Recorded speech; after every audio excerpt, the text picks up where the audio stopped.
বন্ধুরা, আজ আমরা তৈরি করতে চলেছি পৃথিবীর সবচেয়ে বড় সোলার বেলুন। সোলার বেলুনটি হলো সে নিজে থেকে বাতাসে ভাসবে। আমরা কি পারবো পৃথিবীর সবচেয়ে বড় সোলার বেলুন তৈরি করতে? চলুন তাহলে দেরি না করে শুরু করা যাক।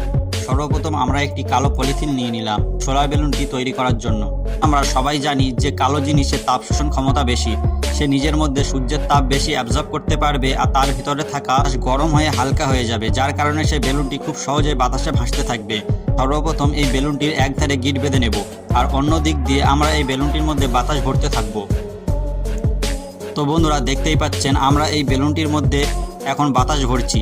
আপনি যদি রোজ এমন ভিডিও দেখতে চান তাহলে অবশ্যই সাবস্ক্রাইব করে রাখবেন, আর যদি এই ভিডিওটি আপনার ভালো লাগে তাহলে অবশ্যই একটি লাইক করে দেবেন। অনেক চেষ্টার পরে আমরা এই বেলুনটির মধ্যে সম্পূর্ণ বাতাস ভরতে সফল হয়েছি। এবার আমরা দেখব এই বেলুনটি নিজে থেকে বাতাসে ভাসে কিনা। তার জন্য আমরা এর মুখে একটি দড়ি বেঁধে নেব যাতে বেলুনটি উড়ে চলে না যায়। তো বন্ধুরা, আপনারা দেখতেই পাচ্ছেন সোলার বেলুনটি কত সুন্দরভাবে সে নিজে থেকে বাতাসে ভাসছে। আর আপনি কোথায় থেকে আমাদের এই ভিডিওটি দেখছেন অবশ্যই কমেন্ট করে জানাবেন। ধন্যবাদ।